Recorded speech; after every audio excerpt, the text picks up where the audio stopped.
When Swami was talking about that special dispensation descending, he said, the phrase was, if enough people call strongly enough, then the divine responds.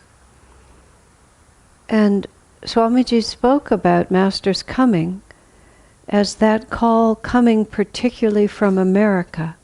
It's obvious because Master came to America, but when I was reading it, it made me, well, because it's also confusing, because the lineage of this path, was instigated with Lahiri Mahashaya's incarnation, and by the time Yogananda comes to America in 1920, where are the people who called, and are they Americans? The linear brain just sort of tries to figure out what all that means. Is the call from the astral world? Is it souls promising disciples wanting to meet? Is it this great river of consciousness that we're all in tune with? You can't sort of line it all up. When you think also that it's countries and temperaments of countries and so on are vibrations that are held in the cosmos, so that from the astral world, when souls are ready to incarnate, they can go into the vibrations that they need. And America is a certain vibration, and those who either come to live here or incarnate here, or born here, or this is their destiny, we're in that vibration, and that vibration is what we want. And America is the Dwapara Yuga country, with its sense of equality and its sense of religious freedom and its serviceful attitude toward the world, and just the many fine qualities that Americans have, some of which are still in the ascendant and some of which are being suppressed by other forces right now. But nonetheless, there it is. And how that idealism that characterized America, as Swami writes it, began to be confused by excessive materialism and the lack of devotion in science that gradually has begun to eat away at the idealism and the spontaneous spirituality of this country. But underneath that, just as Jesus came to the Essenes, even though the Sadducees and the Pharisees were the ones in power, but it was the power of the truth of the Essenes that caused Jesus to incarnate, that gave him the place in which that whole river of consciousness could be carried on. There is something that is American, that we were born to be part of because it matched us, that called this line of masters to California. It's a very specific. It's so enormous, and then it's so exact, and called us to be with Swamiji, called us to build Ananda, to take what Master brought in 1920, and then through Swamiji to practically apply it to all these enormous areas of life, all for this great river of consciousness that was trying to change this particular planet, which is just a planet, from Kali Yuga into Dwapara, so that it would provide the right atmosphere for the real drama, which is individual souls get to become closer to God. And in the process of our participating in all of this, reading Autobiography of a Yogi, or meeting Swami Kriyananda, or hearing about the community of Ananda, everybody has a story. And it's so extraordinary because every single person in here had a moment when all of a sudden this became real. And whether we jumped on it immediately or spent years sort of circling around or moving in and out, there was a moment when this became real. And then all of a sudden, inexorably, this force we got in tune with that force. And however we thought about that, that's what was happening to us. It just made more and more sense. And whereas we would try to pull in an opposite direction, we were just in that river. We were in that river of consciousness. We were in tune with that now, and this is who we had to be. And all of it comes from this, from Master incarnating, from him being who he was. He was called a Prem avatar. Swami, I believe Rajasi called him a Prem avatar. Swami said he felt, not that he wasn't, but he felt that Master's incarnation was joy. Bliss avatar is how Swami called him. So let's call him blissful love. You know, that is like such an appealing image for all of us at this time in this place, isn't it? Just we're trying so hard to find our hearts. We're trying so hard to find our joy. I mean, this is what we as a country, we as devotees, we as Ananda devotees, this is what Swamiji brought to us. If you would think through just what the experience of Ananda was, Swami would read us P.G. Wodehouse stories. He would gather us all together Christmas Eve. There's pictures of him in the old Common Dome temple, the old Common Dome at the meditation retreat. The building's gone. Of course the building's gone now. And him just sort of sitting up on what was actually the serving counter of the dining room with the P.G. Wodehouse book open in his hand. And he would read these stories, and he would read them so well, this British humor and these exaggerated characters, and he would have all the dialogue, all the dialects. And then, he'd read, and then at a certain point, often, the sheer ridiculousness of it was just overcome him. And he just wouldn't be able to read anymore, and he would just laugh, and the whole room would just laugh with him. And it was like, it was so free, and it was just so outside any possibility that I imagined for adult life. I don't know how else to put it. But it was just so much of what he was. And many times, we would just be gathered, and he'd say, what if I read you a P.G. Wodehouse story? Like, sir, you're supposed to be like the direct disciple of a great avatar. Like, what are we doing? But it was an incarnation of bliss. It was an incarnation of childlike freedom. And that's what Master came to give. The stories that Swami himself tells about Master, pulling out little toys and trying to get Swami to... Swami himself was, here I am to find God. I love the story where Swami tells it, where Master shoots the little gun, and this little, creature goes up like a parachute, a little soldier in a parachute, and then the parachute comes down. And Swami describes how he stood with Master solemnly watching it descend. How do you like it? Master said to him, to Swami. And Swami said, it's very good, sir. He just didn't know what to say. And Master said, suffer little children to come unto me, for of such is the kingdom of God. That's also what it means to be on this path. Not all paths are like that. Some are solemn, but ours is not. Ours is from the heart, and ours is filled with joy. And that is like, how do I say that? That's part of what it means to be in tune with this path, is that we get to love each other. We don't have to just stand back and be austere yogis who never relate, which is a valid path. It's just not what he brought to us in America. He brought us community. He brought us love of nature. He brought us humor. He brought us laughter. He brought us each other. And all of that is what it means to be in tune. I remember once when this man who moved to Ananda, who had sort of a fanatical nature, and he had been in our community, and then he moved to Ananda village, and he was telling me how he fasted every 3 days, and he was doing this, and he was doing that, like this. And I said, why don't you kind of just go with the program here? Why don't you just try to find out what's happening here and see if you can get in tune with it?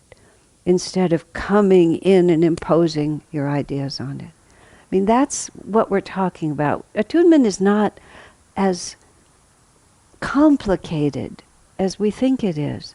Attunement is trying to understand, who are these masters? Who was Swamiji? You know, I just published, you all know, this 2.5-pound book. You know, I said if Swami had lived 5 more years, we would have had to sell it with the Sherpa to carry it with you, you know, if I'd had to write 5 more years of his life. I mean, it's a lot, and it barely touches the surface, and it was a concerted, devoted effort on my part to try to tell you what he was really like as far as I knew him. Because he was the disciple, and that's who we are.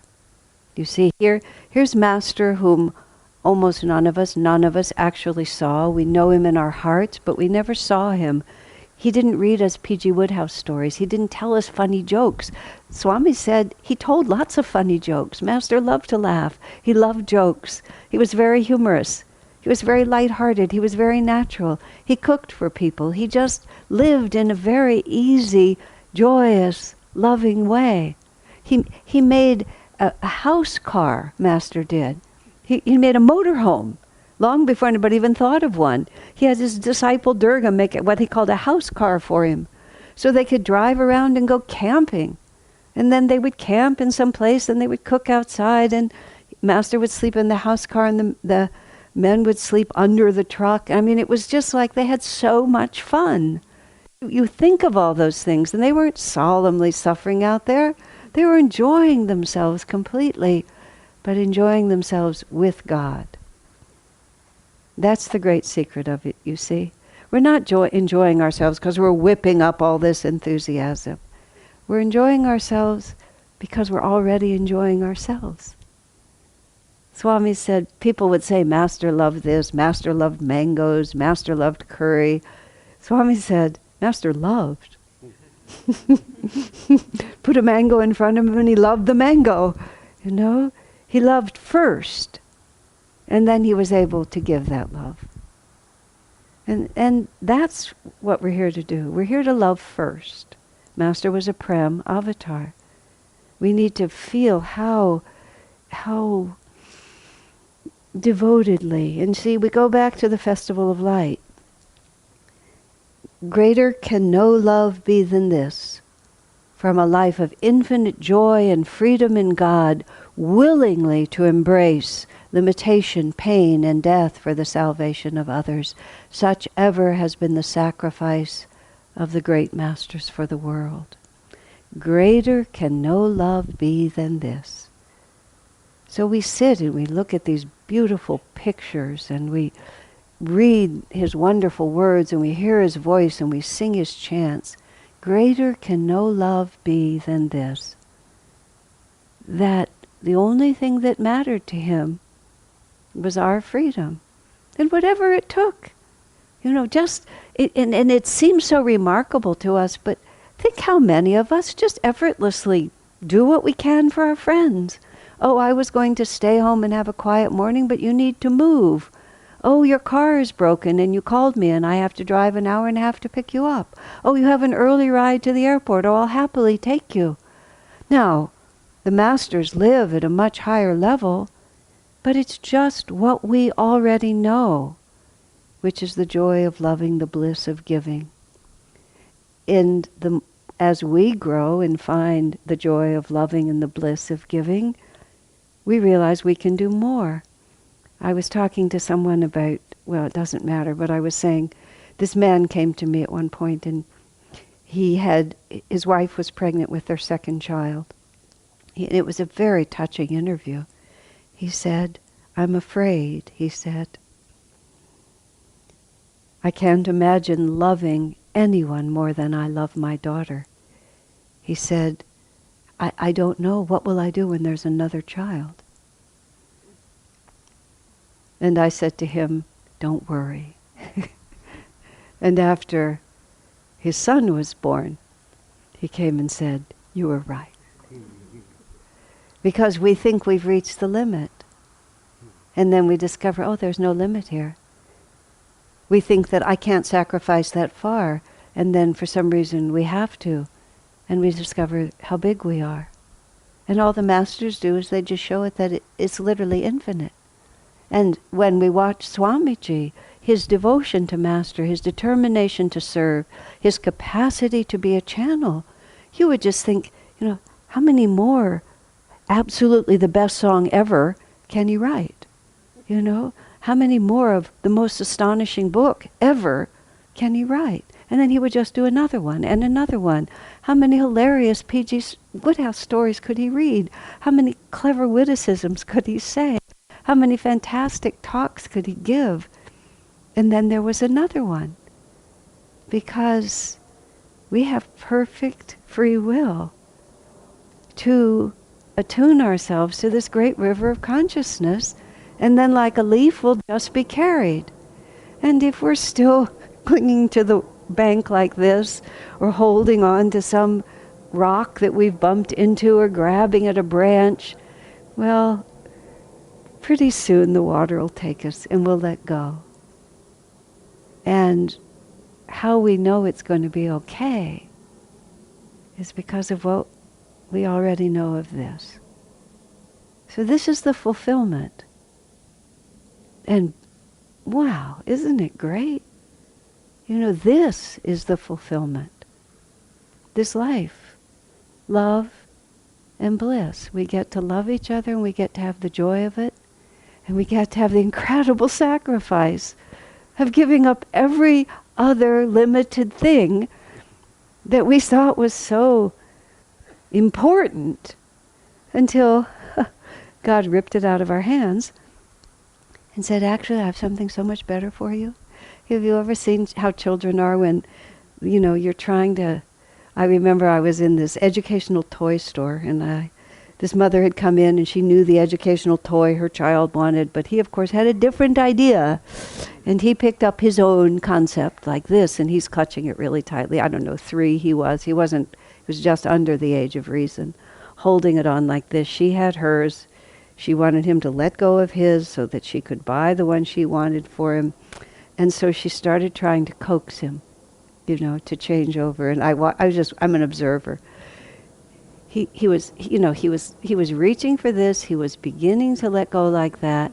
Then she got a little impatient, and she reached over and tried to take it, at which point, whoomp, like that, and the whole thing ended really badly, like that. But that's what happens. God tempts us and tempts us, gives us experiences, shows us what we can really be, tells us what our potential really is, and just when we're about to reach for it, he tries to take something else away from us so we can be big enough to have it. It's like the tide coming in. We go up all the way and then we retreat a little. But this tells us who we really are and where we're really going. Bliss and love. That's our destiny. That's our definition. And that's the grace of God in our lives. Bless you. We'll sing together, O Master, and have a closing prayer. Please place a candle on Swami's altar as well as Master's. And then many people like to stay quiet out here for a long time. So please maintain the meditation spirit for as long as it's obvious that people would like to stay that way.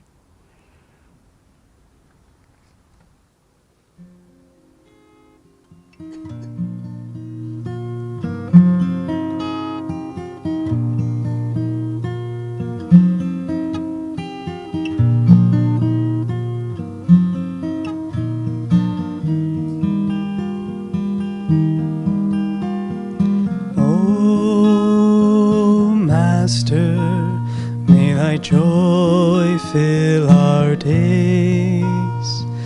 O Master, may thy wisdom guide our ways.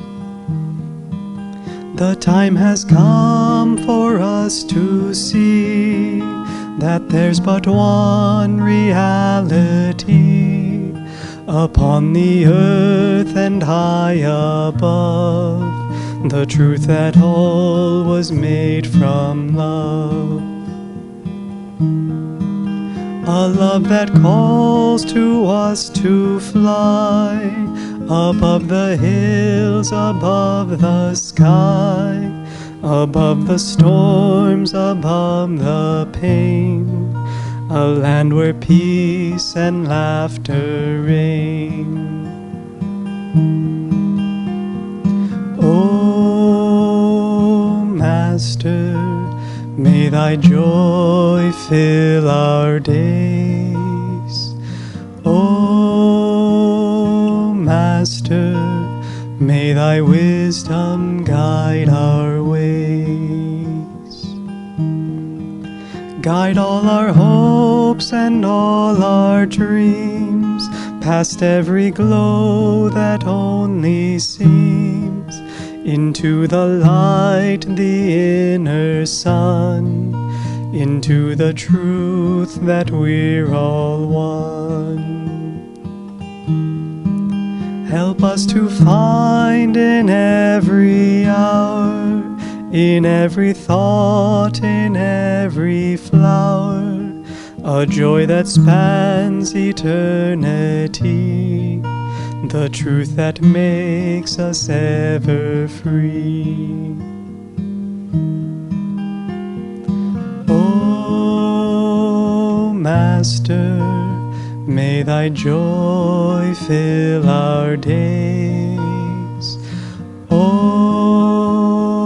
Master, may thy wisdom guide our ways.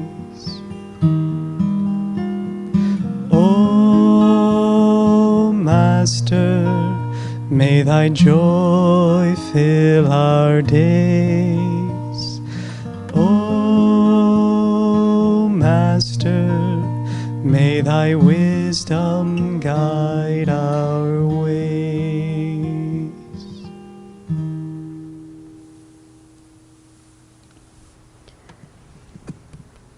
Let's pray together.